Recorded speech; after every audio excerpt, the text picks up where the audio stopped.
Que o amor de Deus, o Pai, na pessoa de seu amado Filho, nosso Senhor e Salvador Jesus Cristo, possa estar com cada um de vós. Vamos fazer uma análise nesse momento. Um texto da Bíblia muito questionado e falado para dar ênfase à pessoa da terceira pessoa da Santíssima Trindade. Nós nunca devemos analisar um texto da palavra e ficar somente nesse contexto ou num só versículo e esquecer todo o resto da palavra. Lembramos que a palavra de Deus é o dever de cada um de nós esquadrilhar ela, um pouquinho ali, um pouquinho aqui, mandamento, mais mandamento, regra, e mais regra, regra sobre regra. Como diz o livro do profeta Isaías 28:13. Bem, o pecado contra o Espírito, ao nós ofendemos o Espírito de Deus, ou nós entristecermos o Espírito de Deus, nós estamos realmente entristecendo quantas pessoas? 3 ou 2?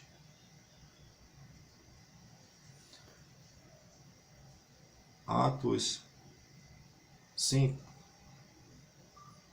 diz assim, o caso de Ananias e Safira, né? Diz assim, um certo homem chamado Ananias com sua esposa Safira também vendeu uma propriedade, mas ele reteve parte do dinheiro da venda para si, tendo conhecimento disso também sua esposa. Ou seja, eles prometeram dar uma parte do terreno para a causa de Deus, mas quando venderam, decidiram não dar mais tudo e dar apenas a metade daquilo que foi arrecadado com a venda. Ele levou a parte do restante e depositou aos pés dos apóstolos. Então interrogou-lhe Pedro, Ananias, por que permitiste que Satanás enchesse o teu coração, induzindo-te a mentir ao Espírito Santo, para que ficasse com a parte do valor do terreno? Mantendo-te contigo, porventura não continuaria sendo teu, vendendo não estaria todo o dinheiro em teu poder? Como pudeste permitir que tais ideias dominassem a tua vontade? Não fosse aos homens que meteste, mas contra Deus. Mas quem é esse Deus que Ananias ofendeu? Quantos deuses existem? E quantos senhores? 1 Coríntios 8:6. Todavia, para nós há um só Deus, o Pai, de quem tudo procede, para quem nós vivemos e existimos, e um só Senhor, Jesus Cristo, pelo qual são todas as coisas e nós por meio dele. Mas voltando para cá, fostes contra Deus que metiste. Logo depois de algum momento chega a esposa, então Pedro repreendeu-lhe, porque vós entraste em acordo para tentar o Espírito do Senhor. Note, esse Espírito que Ananias e Safira ofendeu é o Espírito do Senhor.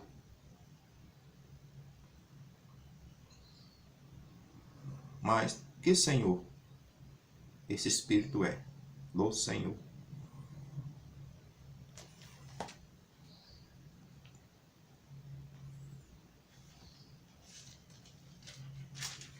Se para Paulo, em 1 Coríntios, só existia um só Senhor, Jesus Cristo. Se o Espírito é o Espírito do Senhor, claro e evidente, é do Senhor Jesus Cristo.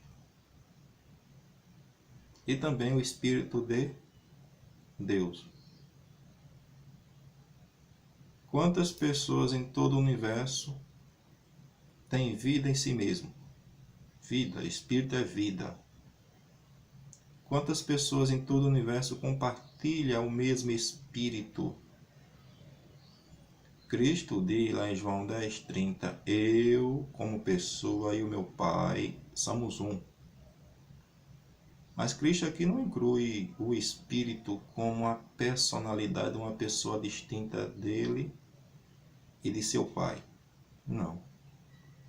O mesmo Cristo torna a dizer lá em João 5:26 que os únicos seres em todo o universo que têm vida em si mesmo é o Pai e o Filho. Ele diz assim, como o Pai tem vida em si mesmo, deu o Filho ter vida em si mesmo. E esse Espírito Santo provém da onde? De onde se origina esse Espírito, no qual Ananias e Safira, o intesticeiro, e pecaram contra ele? Aqui em 1 Tessalonicenses 4, Paulo aconselha os irmãos a não viver em pecado, viver uma vida em santidade. E diz que aquelas pessoas que não obedecem os mandamentos, não estava que desobedecia os mandamentos, estava desobedecendo não a Paulo, mas a quem? A um ser pessoal. E esse ser envia o que para nós? Aí Paulo diz, cada um de vós, 1 Tessalonicenses 4:4 e diante, cada um de vós saibais viver com seu próprio cônjuge, em santidade e honra, não dominando pelas paixões, desejos sem controle e a semelhança dos pagãos que não conhecem a Deus.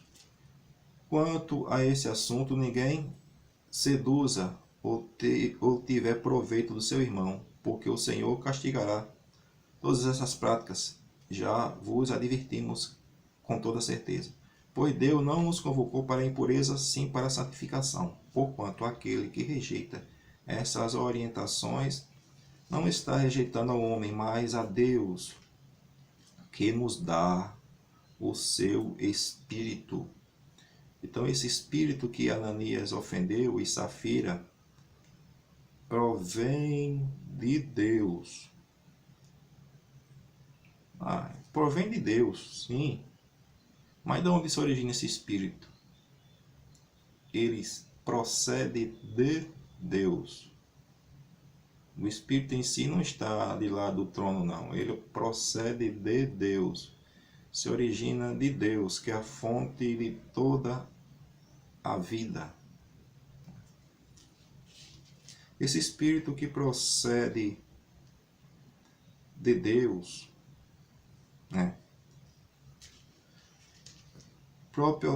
proporciona a presença daquele indivíduo ou mulher que recebe esse Espírito. Esse Espírito proporciona a presença de quem no coração? De quem? Colossenses 1:26. O mistério que esteve oculto durante os séculos e gerações, mas agora foi revelado aos seus santos, a quem Deus, entre os que são judeus, aprove a dar a conhecer as riquezas da glória deste mistério. Este mistério é Colossenses 1:27. Cristo em vós, esperança de glória. Então, esse mistério é Cristo em vós, esperança de glória. Cristo morando no coração, ou seja, Cristo habitando por meio do seu Espírito. Mas o Espírito que é enviado de Cristo e do Pai seria algo, um ser pessoal distinto de Cristo? Aí eu fico analisando. Se Ananias e Safira pecou contra o Deus Espírito Santo, como ele poderia pecar contra uma pessoa se essa pessoa é assoprada, como diz lá em João 20, 17 a 21. Cristo se depara com Maria Madalena e diz: não me detente. Avisa meus irmãos que eu sou para meu Pai, que é o vosso Pai, eu vou para meu Deus, que é o vosso Deus. Acendeu os céus. Naquela mesma tarde, ele se apresentou diante dos seus discípulos e disse: a paz esteja convosco. Assim como o Pai me enviou, eu vos envio a vós. Dito isso, recebeu o Espírito Santo, ou sopro santo, e soprou.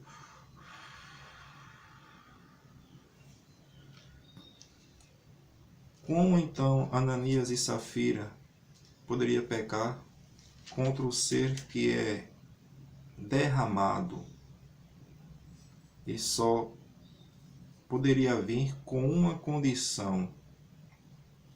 Com uma condição o Espírito poderia vir. Cristo compara o Espírito a rio de água viva, lá em João 7:37. No último dia, mais solene da festa, Jesus colocou em pé e clamou em pranto: se alguém tem sede, deixai-me vir a mim para que beba. Aquele que crê em mim, como diz as Escrituras, do seu interior, do seu ventre, fluirão rios de água viva. Mas o que seria rio de água viva e com que condição viria o rio de água viva? Ao verso 39 de João 7. Mas ele se referiu ao Espírito, que mais tarde receberiam os que nele crescem, porque ainda não recebiam esse rio de água viva, ou o Confortador, ou o Consolador, em sua plenitude espiritual. Por quê? Aí diz aqui o porquê. Mas ele se referiu ao Espírito Santo, que mais tarde receberiam os que nele crescem, pois o Espírito Santo até aquele momento não fora concedido ou dado, porque Jesus não tinha sido glorificado. Se Cristo estivesse aqui como eu e como você ainda, não tivesse se entregado pelos nossos pecados, o Consolador não viria. O Consolador só viria se Cristo morresse, se entregasse, ascendesse aos céus e recebesse a plenitude do poder. Plenitude do poder no qual habita toda a plenitude da divindade. Colossenses 2:9 diz lá: porque nele habita toda a plenitude da divindade. Nele quem? Em Cristo. Fora o Pai, só existe um ser que habita corporalmente toda a plenitude da divindade. Fora o Pai, não existe dois seres não. Porque Colossenses 1:19 foi do agrado do Pai, que nele, que habitasse toda a plenitude da divindade. Foi do agrado do Pai, Colossenses 1:19. Ou seja, o Pai e o Filho compartilham essa plenitude. E Cristo veio aqui humano, né? Se esvaziou, se humilhou-se a si mesmo, tornando-se semelhante em forma de homem, como diz Filipenses 2:5-11. E age vós o mesmo sentimento que houve também em Cristo Jesus, que subsistindo em forma de Deus, não usurpou ser igual a Deus, mas a si mesmo se esvaziou-se, se humilhou-se à forma de homem, ao se humilhar a forma de homem até a morte de cruz. Filipenses 2:5-11. Deus lhe deu o nome, o Pai, que está acima de todo nome, para que o nome de Jesus Cristo, se dobre todo o joelho dos que estão nos céus, na terra e debaixo da terra, e toda a língua confesse que Jesus Cristo é o Senhor, para a honra e glória de Deus o Pai. Então, que nos mostra que no fim todo o universo vai se dobrar diante de Cristo, que é um ser pessoal, que é uma personalidade, para a glória de outro ser pessoal, que é uma personalidade, o Pai. Por isso, mas para isso ele se esvaziou-se, deixando a plenitude da divindade de volta.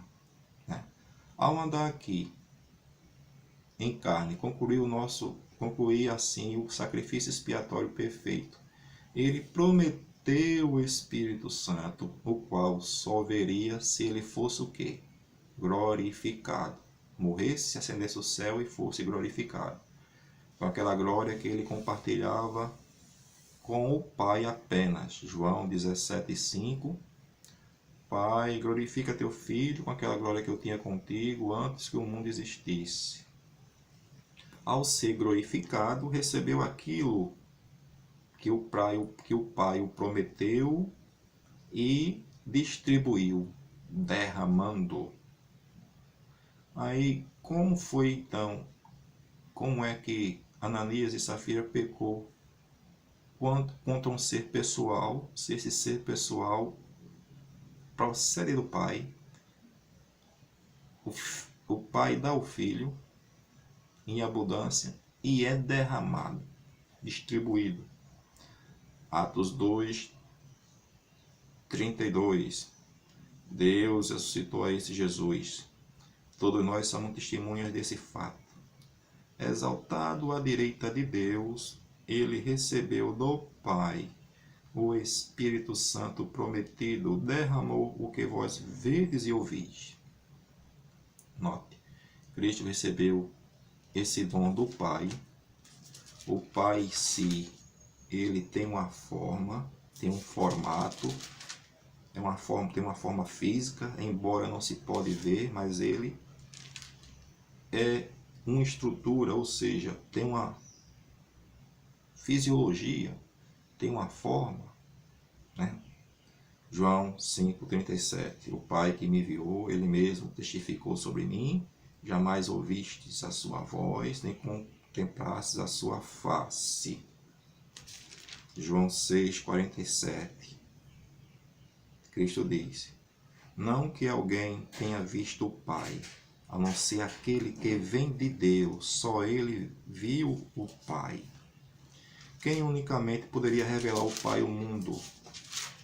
Quem? Apenas João 1,14. E de que maneira Cristo poderia revelar o Pai? João 1,14. A palavra se fez carne, habitou entre nós, vimos a sua glória como a glória do unigênito do Pai. João 1,18. Ninguém jamais viu a Deus. O Filho unigênito que está no seio do Pai é quem o revelou. Fora Cristo, existe outro ser pessoal que poderia revelar o Pai e pode revelar o Pai fora Cristo? Quem em todo o universo conhece a intimidade do Pai e quem em todo o universo conhece a intimidade do Filho?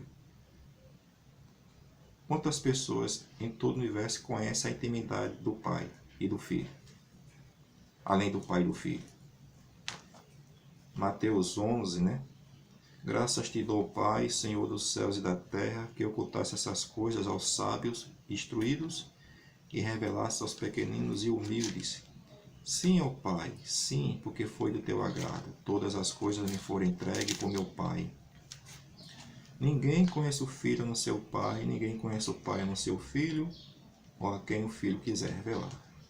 Se o Espírito fosse um ser pessoal distinto de Cristo e do Pai, o Filho de Deus teria citado a ele aqui como uma pessoa distinta dele e do Pai, né? Ora, se o Espírito Santo não é uma pessoa distinta do Pai e do Filho, ou seja, quando a Bíblia diz Espírito de Cristo, está se referindo ao próprio Cristo. Quando a Bíblia diz Espírito de Javé, está se referindo ao próprio Pai. Então, logo quando Ananias e Safira ofendeu o Espírito do Senhor, eles ofenderam o próprio Cristo e o próprio Pai, que ambos têm uma forma e o corpo, né? O próprio Cristo se intitula ser o único ser em todo o universo, que é a expressão exata do Pai, né? À toa que ele diz lá em João 14. Sei que esses textos são muito conhecidos, mas é importante, amigos, é importante, né? dar testemunho, porque não existe dois seres em todo o universo que expressa a imagem de um ser pessoal, não, é um. Né? Cristo diz lá em João 14:7, o que é que ele diz? Se vós de fato tivesse me conhecido, terias conhecido também o meu Pai. Desde agora ouviste e conheceres e os tendes visto. Solicitou-lhe Filipe: Senhor, mostra-nos o Pai. Esse é o suficiente para nós. Então Jesus ministrou-lhe: há tanto tempo estou convosco e tu não me conheces, Filipe. Aquele que vê a mim vê o Pai. Como pode dizer tu, mostra-nos o Pai? Então quem estava vindo a expressa a imagem de Cristo, estava vindo a expressa a imagem do ser pessoal, Pai. Então, todos esses textos nos deixa claro que o Espírito Santo não pode ser um ser pessoal distinto de Cristo e do Pai. Pelo contrário, quando o Pai envia o seu Espírito, ele está enviando a si mesmo. Talvez as pessoas não acreditem, a multidão, né? Não acredita porque não está vendo a operação de Deus no coração humano. As pessoas só creem se vê, né? Mas no relato de Apocalipse nós vamos ver, de fato, no futuro, quantas pessoas estão no trono, né?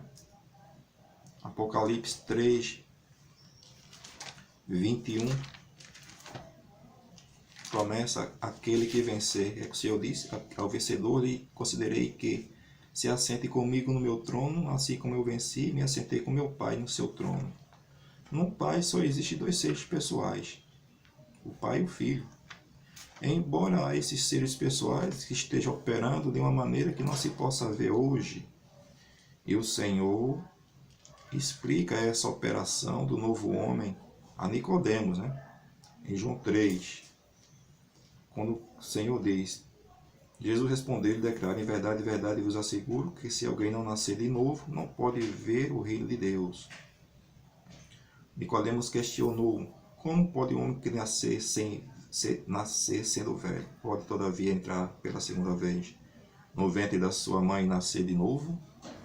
Jesus disse: em verdade te asseguro que se não nascer da água e do Espírito, não podereis entrar no reino de Deus. O que é nascido da carne é carne, o que é nascido do Espírito é Espírito. E Cristo mostra qual é esse nascimento. Como Deus, né, e o Filho está operando, transformando a coroa da criação. E essa operação não se pode ver o processo dessa operação com os olhos, mas se pode perceber, se pode sentir, mas ver não. Aí Cristo compara esse nascimento do novo homem a quê? O vento sopra onde quer, ouve-se a sua voz, não sabe de onde vem nem para onde vai. Assim é todo aquele que é nascido do Espírito. Então Cristo comparou esse nascimento ao vento. E o mesmo Cristo, lá em João 20:21, distribui esse Espírito soprando: a paz esteja convosco, assim como o Pai me enviou, vos envio. Recebeu o Espírito Santo. Sopra. Em Atos 2:1, vem a promessa desse Espírito em grande abundância, estando todos reunidos no mesmo local. De repente veio do céu como um vento veemente e impetuoso, enchendo toda a casa que estavam assentados. Então todos viram distribuídas entre eles línguas de fogo, e pousou um sobre cada um deles.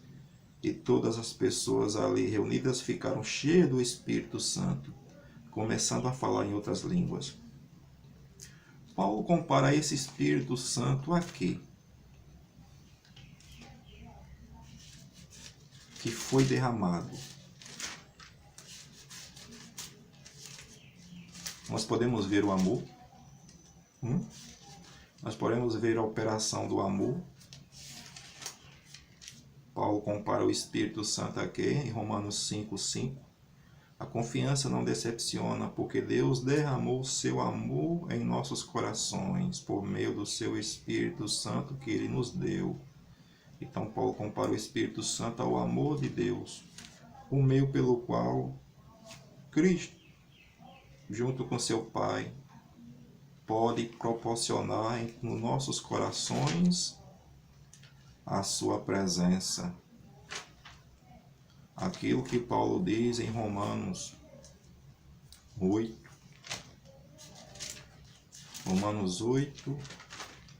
11, 8, 9 a 11. Paulo diz isso. Os que vivem na carne não podem agradar a Deus. Mas vós, contudo, não estáis debaixo do domínio da carne, mas do Espírito. E esse Espírito que provém de Deus para o homem, proporcionar a presença de quantas pessoas no coração? De 3 ou de 2? Aí Paulo diz, se é que de fato o Espírito de Deus habita em vós. Todavia, se alguém não tem o Espírito de Cristo, não pertence a Cristo. Logo, esse Espírito é o Espírito de Deus, o Pai, e também de Cristo. Porém, se Cristo está em vós, o corpo está morto por causa do pecado, mas o Espírito vive por causa da justiça. E se o Espírito daquele, quem é aquele? Que ressuscitou quem dos mortos? A Jesus, habitar em vós, aquele que ressuscitou dos mortos a Jesus Cristo, igualmente vos dará vida a seus corpos mortais, por intermédio do seu Espírito que habita em vós. Esse mesmo Espírito que habita em nós, também habitava em quem aqui por 3 anos e meio de ministério terrestre? Esse mesmo Espírito que habita no crente hoje, que vem de Deus, habitou também em quem aqui em 3 anos e meio de ministério terrestre? Esse Espírito que habitou no Verbo encarnado por 3 anos e meio de ministério terrestre, era a presença de quem com o Verbo? Era o Deus Espírito Santo que estava com o Verbo ou era o seu próprio Pai? Testemunho de Atos 10:38, como que se refere a Jesus de Nazaré, de como Deus ungiu com o Espírito Santo e poder. O que era o Espírito Santo e o poder sobre Jesus ungido? Como ele caminhou por toda parte, realizando o bem, salvando todos os oprimidos do diabo, porquanto Deus era com ele. Mas quem era com Cristo? Era o Deus Espírito Santo ou era o próprio Pai em sua manifestação espiritual? Testemunho do Verbo em João 10:37. Se eu não faço as obras de meu Pai, não acreditais em mim. Mas se as faço, mesmo que não acreditai em mim, credes nas obras, para que possais saber e compreender que o Pai está em mim e eu estou no Pai. Então, quem é que estava com o Verbo? O próprio Pai, fazendo as obras. João 14:10. Não crê que eu estou no Pai e o Pai está em mim? As palavras que eu vos digo, Filipe, não digo de mim mesmo, da minha própria vontade, mas o Pai habita em mim. Então, realmente o Pai estava com seu Filho. João 16:32. O Pai tem esse poder de se manifestar em uma forma que não se pode ver ou não? Ou seja que o nosso Deus é um Deus limitado, que ele precisa, né? Será? De uma terceira pessoa para se fazer presente nos 4 cantos do mundo, do universo. Ou ele é um Deus todo-poderoso que não se pode esquadrilhar e se escapar da sua onipotência, onisciência e onipresença. Mas quem estava com o Verbo encarnado, o Criador aqui em carne, como eu e como você? Ele torna a dar ênfase aqui. João 16:32. Pois chegado o momento que realmente é a hora esta, que sereis espalhados cada um para a sua família. Vós me deixarás sozinho, mas eu não estou só, desamparado, pois o Pai está comigo. Ainda em João 8:29, O Verbo torna a dizer, em carne e sangue, mas ele nunca estava só. Estava sempre na companhia do Pai. Aquele que me enviou está comigo, o Pai não me deixa só, pois eu sempre cumpro a sua vontade, como e faço aquilo que lhe agrada. Note, quem além de Cristo dava testemunho dessa verdade? Quem além de Cristo? Cristo como pessoa dá testemunho dessa verdade, né? Da verdade. Mas fora Cristo, quantas pessoas além de Cristo testemunhavam? João 8,12. Falando novamente, disse Jesus, João 8,12 a 19, eu sou a luz do mundo, aquele que me segue não andará em trevas, mas terá a luz da vida. Os fariseus, todavia, lhe interrogaram, tu dás testemunho a respeito de ti mesmo. Logo, teu testemunho não é digno, não é válido. Respondeu Jesus, assegurando-lhe, ainda que eu testifique de mim mesmo. Meu testemunho é verdadeiro, pois eu sei de onde vim e para onde vou. Todavia, vós não sabeis de onde vim, nem para onde vou. De onde venho, nem para onde vou. Vós julgais segundo a carne, aí eu a ninguém julgo. E mesmo que eu julgue, meu julgamento é verdadeiro, pois eu não estou só. Cristo estava com quem nesse julgamento? Eu não estou só, mas eu estou com meu Pai, que me enviou. Não está igualmente escrito na vossa lei que o testemunho de duas pessoas é verdadeiro? Eu testemunho sobre mim mesmo, e o Pai, que me enviou, dá testemunho a meu favor. Então, quem testemunhava com o Verbo? Apenas o Pai como pessoa. E todo o argumento de Cristo foi esse, em todo o seu ministério terrestre. O Pai testemunhando junto com seu Filho. Como é que o Pai testemunhava do Filho? Pelas obras que ele operava em nome do Pai. E a Bíblia está cheia de passagens assim, né? Em João 10,14, já sempre digo esse texto, eu sou bom pastor, conheço as minhas ovelhas, sou conhecido por elas, assim como o Pai conhece a mim e eu o conheço. Cristo aqui não coloca outro ser pessoal nesse relacionamento além dele e do Pai, né? E João 12, ele torna a dizer que quem via ele estava vendo o Pai e que ele recebeu as ordens, o que ele ia dizer, o que ele havia de falar, como proceder, como agir, apenas de dois seres, apenas de um ser pessoal, não de dois.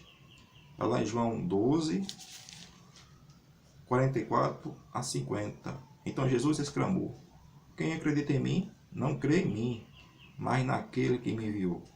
Se referindo a um. Quem vê a mim, vê aquele que me enviou. Eu vim como a luz para o mundo, a fim de que todo aquele que crê em mim não permaneça na escuridão. Se alguém ouvir as minhas palavras e não crê a elas, eu não o julgo, porque eu não vim para julgar o mundo, mas sim para salvá-lo. Aquele que rejeita e não acolhe as minhas palavras, tem que o julgue. As palavras que eu proclamarei, esse o julgará no último dia. Pois eu não tenho falado por mim mesmo, mas o Pai, olha, ele recebeu as ordens de um, do Pai, mas o Pai que me enviou, esse me deu as ordens sobre o que eu deveria dizer, o que eu deveria de programar. Eu sei que o seu mandamento é a vida eterna. Sendo assim, tudo o que eu falo, falo como o Pai mandou dizer, assim falo. Então ele recebeu as ordens de um, o mandamento de um, né? Não é à toa que João 13,1 ele diz assim, pouco antes da festa da Páscoa, sabendo Jesus que havia chegado o tempo em que partiria desse mundo e iria para o Pai. Então ele ia partir desse mundo e ia voltar para o seio do Pai. 13:3 de João. Sabendo Jesus que o Pai lhe dera todo o poder sobre tudo que existe e que viera de Deus, estava subindo para Deus. Mais uma vez ele diz que ele veio de Deus, recebeu todo o poder de um.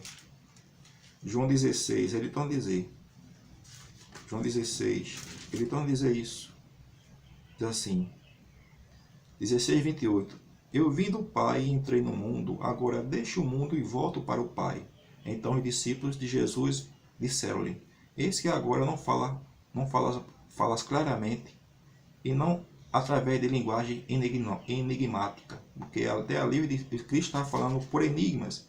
Aqui Cristo disse, saí do Pai e vim para o mundo, deixo o mundo e volto para o Pai. Esse ser no qual é o Pai, deu toda a autoridade a ele. Toda. E no fim do seu ministério terrestre, ele vai entregar toda a autoridade a um, não a dois. São esses versículos que não deixam claro que, amigos, não existe três seres pessoais, três pessoas. Só existe duas. Um é a expressão e imagem da outra. Um é o único ser em todo o universo, no qual habita a plenitude da divindade da outra. Um é o herdeiro de tudo. Um ser foi por meio desse ser que o Todo-Poderoso criou todas as coisas. Esse único ser é a expressão, a imagem, expressa a imagem da sua substância. Hebreus 1:3. Havendo Deus antigamente falado de muitas maneiras aos nossos pais, pelos antigos profetas, nesses últimos dias nos tem falado por meio do seu Filho, a quem constituiu herdeiro de tudo, por meio do qual também criou o universo. Ele é o resplendor da glória, da sua glória, a expressão exata do seu ser, sustentando todas as coisas pela palavra do seu poder. Depois de haver realizado a purificação pelos pecados, ele assentou-se à direita da majestade nas alturas. Quando Estevão teve a visão celestial, ficou cheio do Espírito, quando foi levantada uma blasfêmia contra ele, falsas acusações contra o mártir Estevão. Qual foi a visão que ele viu no céu?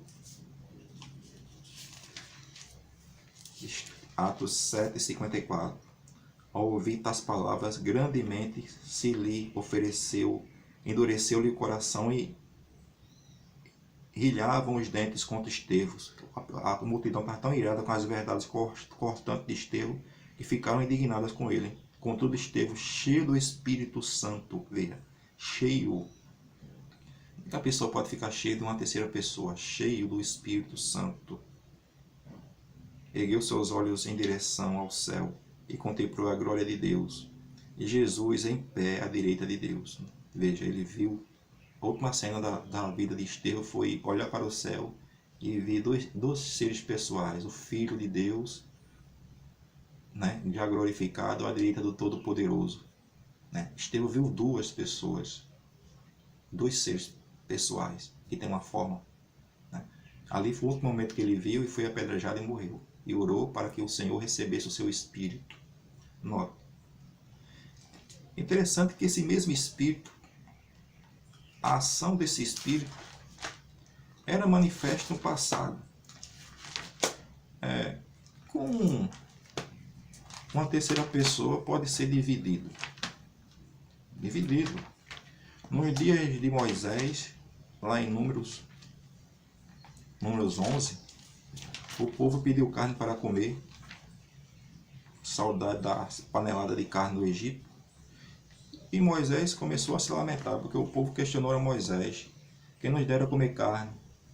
Né? Aí Moisés questionou o Senhor. Nós sabemos ali, que tudo ali não era Moisés. Quem guiava o povo ali? Quem ia numa coluna de nuvem de dia e numa coluna de nuvem de fogo de noite?